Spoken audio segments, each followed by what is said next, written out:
Jesus explicou quem ele era antes da criação do mundo. Existem muitos mistérios que Jesus compartilhou conosco. Entre eles estão os eventos que ocorreram antes da criação do mundo. Isso foi registrado no livro de João. A oração mais significativa já feita pela pessoa mais extraordinária que já existiu é uma oração poderosa. A oração de Jesus em João 17 é um dos capítulos mais significativos de toda a Bíblia. Nele, podemos sentir as batidas do coração de Jesus enquanto ele ora ao seu Pai.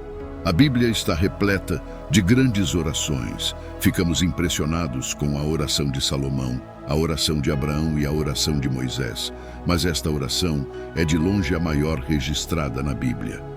Jesus falou sobre a glória e majestade que compartilhava com Deus Pai antes da existência do mundo, conforme registrado em João 17, verso 1 ao 5.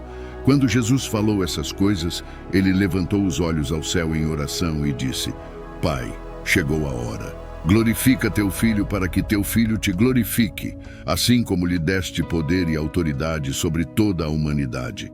Agora, glorifica-o para que ele conceda a vida eterna a todos aqueles que lhe deste para serem seus permanentemente e para sempre. Agora, esta é a vida eterna, que te conheçam, o único Deus supremo e soberano, e da mesma forma conheçam Jesus como o Cristo, como disseste. Eu te glorifiquei aqui na terra, completando a obra que me deste para fazer. Agora, Pai, glorifica-me junto contigo, com a glória e majestade que eu tinha contigo antes que o mundo existisse. Antes da criação da terra, havia Deus, e Deus tinha majestade com seu Filho. Gênesis contém numerosos começos, incluindo a criação do homem e de outras criaturas, mas é claro que Deus não começa aqui. Deus estava presente no início da Bíblia, e está escrito que ele estava presente na criação do universo. Antes da existência de nosso universo, tinha que haver algo ou alguém eterno, e a Bíblia deixa claro que essa pessoa é Deus. As Escrituras realmente nos mostram isso em vários versículos ao longo dela. A Bíblia ensina que Deus é não criado e eterno em seu ser, ou seja, ele sempre existiu e sempre existirá. Em Gênesis capítulo 1, o singular El é substituído pelo plural Elohim, que significa três ou mais deuses. Como resultado, a primeira frase da Bíblia, Gênesis, usa um substantivo no plural com um verbo no singular. Pode-se argumentar que é gramaticalmente incorreto, mas teologicamente correto, implicando que Deus é três em um. A verdadeira oração muitas vezes revela o íntimo de uma pessoa. João 17 é uma oportunidade única para ver a natureza e o coração de Jesus. Nesta oração, Jesus abordará muitos dos temas desenvolvidos neste evangelho. Jesus pede para ser glorificado. Pai, chegou a hora.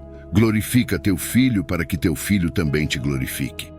Antes da hora da glorificação de Jesus, ainda não havia chegado. Agora, a hora chegou. Jesus orou primeiro por si mesmo, mas seu pedido não era egoísta. Sua preocupação consigo mesmo era uma preocupação pela glória do Pai. O Filho só pode glorificar o Pai se o Pai primeiro atender à oração do Filho. Glorifica teu filho. Jesus não esperou até o trabalho na cruz para glorificar a Deus Pai. Toda a sua vida glorificou a Deus na terra.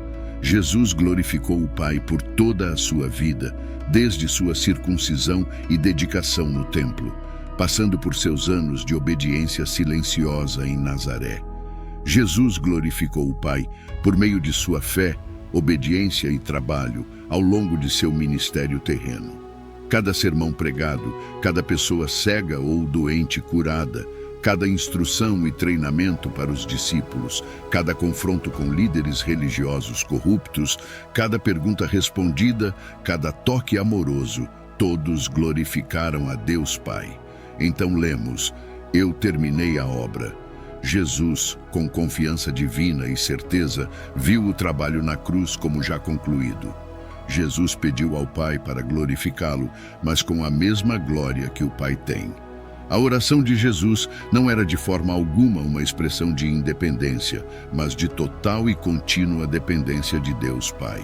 Numerosas pessoas pleiteiam por seus louvores e atenção. No entanto, o pedido delas para serem glorificadas é vastamente diferente da oração de Jesus. Glorifica-me junto contigo, e a diferença normalmente reside entre dependência e independência. Também lemos, com a glória que eu tinha contigo antes que o mundo existisse. Jesus tinha consciência de sua pré-existência e da natureza dela. Ele sabia que houve um tempo no passado eterno, quando Deus, o Filho, e Deus, o Pai, compartilhavam glória. Jesus não poderia orar honesta ou somente assim, se ele não fosse o próprio Yahvé, igual ao Deus Pai. Em Isaías capítulo 42, versículo 8, Yahvé proclamou que ele não compartilha sua glória com ninguém. Se Deus Pai e Deus Filho compartilham sua glória, ambos devem ser Yahvé. Ele tinha um pedido principal, que o Pai o recebesse de volta à glória que ele havia renunciado para cumprir sua tarefa. Este pedido de retorno à sua glória original implica de maneira inequívoca sua preexistência e igualdade com o Pai. Confirma sua afirmação de que ele e o Pai são um. João, capítulo 10, versículo 30. O Evangelho de João enfatizou a glória de Jesus ao longo de seu relato. João teve o cuidado de registrar as muitas maneiras como Jesus se referiu à sua própria glória nesta oração. Os eventos que levaram à crucificação começaram com a traição. A frase, "Agora o Filho do Homem é glorificado", refere-se à razão pela qual Jesus veio ao mundo. Ele morreria e então seria ressuscitado dos mortos como expiação substitutiva. O Filho glorificaria o Pai e o Pai, por sua vez, glorificaria o Filho. Eles promoveriam a glória um do outro. Destacar a grandeza de Deus é, de fato, o que os cristãos são chamados a fazer. Tudo o que fazemos em pensamento, palavra e ação é para a glória de Deus. Jesus não ora apenas por si mesmo, ele ora por nós.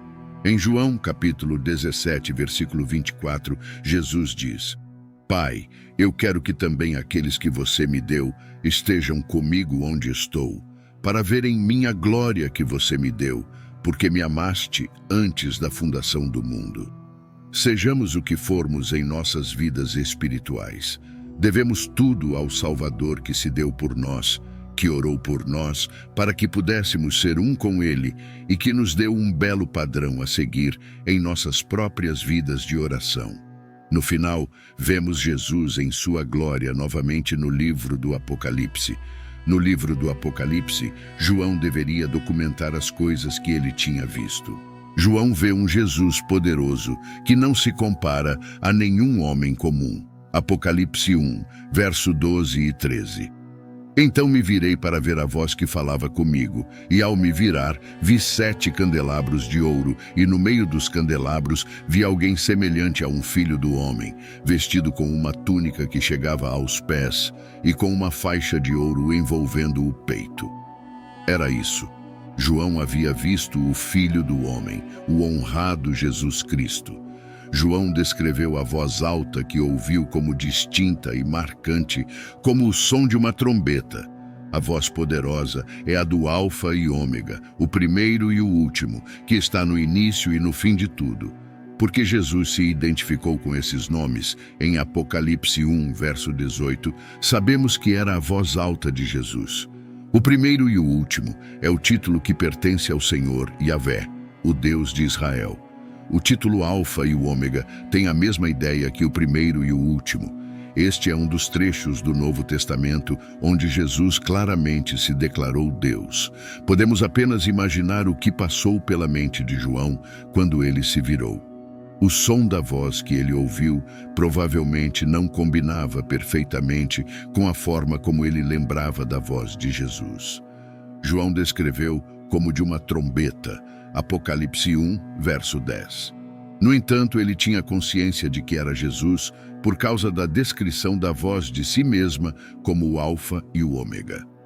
Depois de passar tanto tempo com Jesus ao longo de seu ministério na terra, João finalmente teve a oportunidade de encontrá-lo cara a cara depois de todos esses anos. A túnica e o cinto podem evocar imagens do sumo sacerdote da Bíblia e também podem implicar que Jesus é o sumo sacerdote para o seu povo. A única outra ocorrência de cintos em Apocalipse é no capítulo 15, versículo 6, também de ouro, onde é uma imagem sacerdotal para os anjos no templo celestial. Assim, Jesus aparece não apenas como rei, mas como sacerdote, uma combinação de imagens que se tornou familiar ao povo judeu no período macabeu. João continua: sua cabeça e seus cabelos eram brancos como a lã branca, brilhante como a neve, e seus olhos penetrantes eram como chamas de fogo penetrando em meu ser. Seus pés eram como bronze polido, branco e incandescente, refinado em uma fornalha, e sua voz era poderosa como o som de muitas águas. Apocalipse capítulo 1, verso 14 e 15. Essa descrição de seus olhos é semelhante à narrativa que temos de um anjo no livro de Daniel. Daniel, capítulo 10, verso 6. Seu corpo também era como berilo, com um brilho dourado. Seu rosto tinha a aparência de relâmpago. Seus olhos eram como tochas ardentes. Seus braços e pés eram como o brilho de bronze polido, e o som de suas palavras era como o ruído de uma multidão de pessoas ou o rugido do mar. Essa descrição de seus membros é semelhante à narrativa que temos de um anjo no livro de Ezequiel. Ezequiel 1, verso 7. Suas pernas eram retas e as solas de seus pés eram como as de um bezerro e cintilavam e brilhavam como bronze reluzente. As características angelicais que aparecem na visão de João de Jesus não o rebaixam ao mesmo nível dos anjos. Pelo contrário, provavelmente servem para enfatizar a imensa grandeza de Jesus. Ele não pode ser retratado como menos glorioso do que um glorioso anjo. Olhos como fogo descrevem olhos apaixonados na literatura grega, mas também podem retratar olhos sobrenaturalmente flamejantes de seres divinos ou anjos. Metal brilhante também pode retratar a glória de Deus em Ezequiel, capítulo 1, versículo 27. No entanto, outras características sugerem que, enquanto João retrata a glória de Jesus como não inferior à de um anjo, certamente é mais do que a de um anjo. O rosto de Jesus também brilha como o sol. O texto grego, às vezes, retratava divindades brilhando como o sol ou relâmpagos. Textos judaicos faziam o mesmo para anjos e outros, mas também para Deus próprio. João continua em Apocalipse 1, verso 16. Na sua mão direita segurava 7 estrelas, e de sua boca saía uma afiada espada de 2 gumes, e seu rosto, refletindo sua majestade e a glória da Shequina, era como o sol brilhando em todo o seu poder ao meio-dia. Apocalipse 1, verso 17. Quando o vi, caí a seus pés como morto, e ele colocou a mão direita sobre mim e disse: não tenha medo. Eu sou o primeiro e o último, a divindade absoluta, o Filho de Deus. Mesmo que João fosse um apóstolo que conheceu Jesus enquanto ele estava na terra, ele ficou maravilhado ao ver essa visão incrível. Mesmo os 3 anos que João viveu na terra com Jesus não o prepararam adequadamente para o momento em que Jesus apareceu a ele em sua majestade celestial. Naquele momento, João percebeu o poder divino e a majestade que Jesus renunciou enquanto vivia na terra. Filipenses 2, verso 7. Mas que não renunciou ou diminuiu sua divindade, apenas temporariamente abriu mão da expressão externa de igualdade divina e de sua dignidade legítima. Ao assumir a forma de um servo e ser feito na semelhança dos homens, ele se tornou totalmente humano, mas sem pecado, sendo totalmente Deus e totalmente homem. Neste momento, João sabia o quão milagroso era Jesus ocultar sua glória e autoridade enquanto caminhava nesta terra. Apocalipse 1, verso 18. Eu sou o vivente, fui morto, mas eis que estou vivo para todo sempre, e tenho as chaves da morte e do Hades, o reino dos mortos. Jesus é aquele que viveu, morreu e está vivo para sempre. Ele possui credenciais de ressurreição e vive para nunca morrer novamente. A vitória que Jesus conquistou sobre o pecado e a morte foi eterna. Ele não ressuscitou dos mortos apenas para morrer novamente. Jesus é o único que possui as chaves do Hades e da morte.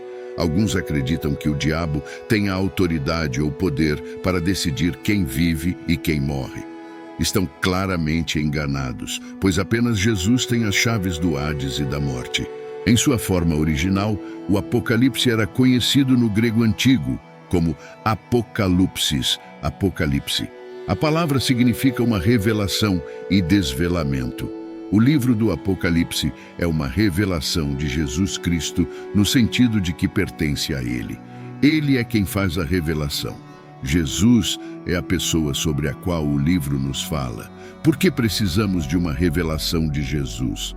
A grande falha de muitos professores é que Cristo, para eles, é um personagem no papel, certamente mais do que um mito, mas ainda uma pessoa do passado distante, um personagem histórico que viveu muitos anos atrás e fez admiráveis feitos pelos quais somos salvos, mas que estava longe de ser uma realidade viva, presente e brilhante. Esta é uma razão significativa pela qual Deus escolheu revelar esta informação sobre Jesus Cristo à humanidade. Ele deu para mostrar aos seus servos. Deus revelou essa informação para que ela possa ser compartilhada com outros e não mantida em segredo. Esta é uma apocalipse, uma revelação não apócrifa, algo escondido. O livro do Apocalipse é um livro de profecia preditiva. Ele faz previsões sobre coisas que acontecerão no futuro, ou pelo menos no futuro em relação ao período em que foi escrito. Embora nem toda profecia possa ser considerada preditiva, é abundantemente evidente que este texto profético o é. Alguns diriam que não deveríamos nos preocupar com a profecia, que é um exercício frívolo. Mas se Deus se importou o suficiente para falar sobre isso, devemos nos importar o suficiente para ouvir. Alguns nos dizem que o que ainda está no futuro não deve ser examinado até depois que aconteceu.